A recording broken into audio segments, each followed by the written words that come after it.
बांग्लादेश की राजनीति में आए बड़े बदलाव ने दक्षिण एशिया की कूटनीतिक दिशा को नई चर्चा के केंद्र में ला दिया है। तारिक रहमान के नेतृत्व में बांग्लादेश नेशनलिस्ट पार्टी की ऐतिहासिक जीत को भारत सतर्क आशावाद के साथ देख रहा है। नई दिल्ली का मानना है कि लोकतांत्रिक जनादेश से चुनी गई सरकार ही दोनों देशों के संबंधों को स्थिरता और दीर्घकालिक दिशा दे सकती है। अंतरिम सरकार के दौर में भारत बांग्लादेश संबंधों में तनाव बढ़ा था। उस समय नेतृत्व मोहम्मद यूनुस के हाथों में था। भारतीय रणनीतिक हलकों में उस अवधि को चुनौतीपूर्ण माना गया। भारत का आकलन था कि लोकतांत्रिक प्रक्रियाओं की बहाली में देरी हुई और कुछ नीतिगत फैसलों ने द्विपक्षीय विश्वास को कमजोर किया। नई दिल्ली ने सार्वजनिक रूप से संयम बरता, लेकिन निजी स्तर पर यह चिंता व्यक्त की कि अस्थिर राजनीतिक वातावरण क्षेत्रीय संतुलन को प्रभावित कर सकता है।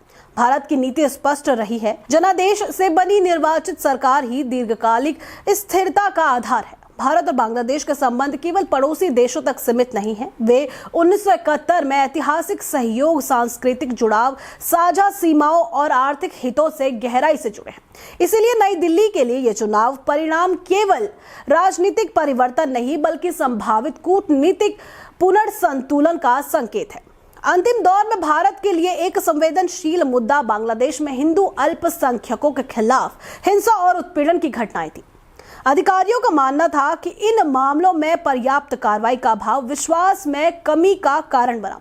साथ ही कुछ इस्लामी चरमपंथी और पाकिस्तान समर्थक तत्वों को राजनीतिक स्पेस मिलने की आशंका ने भी भारत की चिंता बढ़ाई। नई दिल्ली इसे न केवल द्विपक्षीय संबंधों बल्कि पूरे क्षेत्र की स्थिरता से जोड़कर देखती है।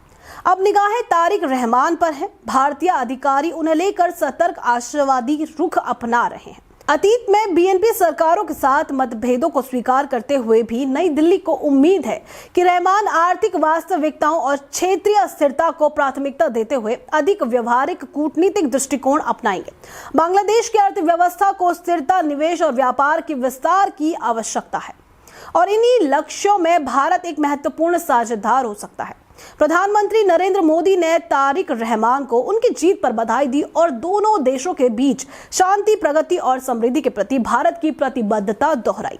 यह संदेश केवल औपचारिक शिष्टाचार नहीं बल्कि कूटनीतिक संकेत भी माना जा रहा है कि भारत संवाद और सहयोग के लिए तैयार है। संकेत है कि रहमान के शपथ ग्रहण समारोह में भारत का एक वरिष्ठ प्रतिनिधि शामिल हो सकता है, जिससे नई शुरुआत का संदेश दिया जा सके। इससे पहले विदेश मंत्री एस जयशंकर की बांग्लादेश यात्रा और पूर्व प्रधानमंत्री खालिदा जिया को श्रद्धांजलि भी कूटनीतिक निरंतरता का संकेत रही। रणनीतिक दृष्टि से भारत की प्राथमिकता स्पष्ट है: लोकतंत्र का समर्थन, सुरक्षा सहयोग, आर्थिक और क्षेत्रीय कनेक्टिविटी का विस्तार तथा अल्पसंख्यक अधिकारों की सुरक्षा। दक्षिण एशिया में बदलते भू राजनीतिक समीकरणों, हिंद महासागर क्षेत्र की अहमियत और वैश्विक शक्ति प्रतिस्पर्धा के बीच बांग्लादेश भारत की विदेश नीति में एक महत्वपूर्ण स्थान रखता है। तारिक रहमान की जीत केवल सत्ता परिवर्तन नहीं बल्कि संभावित विश्वास बहाली का अवसर भी है। आने वाले महीनों में यह स्पष्ट होगा कि ढाका और नई दिल्ली किस तरह संवाद, सहयोग और पारस्परिक सम्मान के आधार पर संबंधों को नई दिशा देते हैं। यदि व्यवहारिक कूटनीति और लोकतांत्रिक स्थिरता को प्राथमिकता दी गई तो भारत बांग्लादेश साझेदारी एक बार फिर स्थिर और प्रगतिशील मार्ग पर लौट सकती है। दक्षिण एशिया की राजनीति के इस निर्णायक मोड़ पर दुनिया की नजरें अब ढाका और नई दिल्ली पर टिकी है।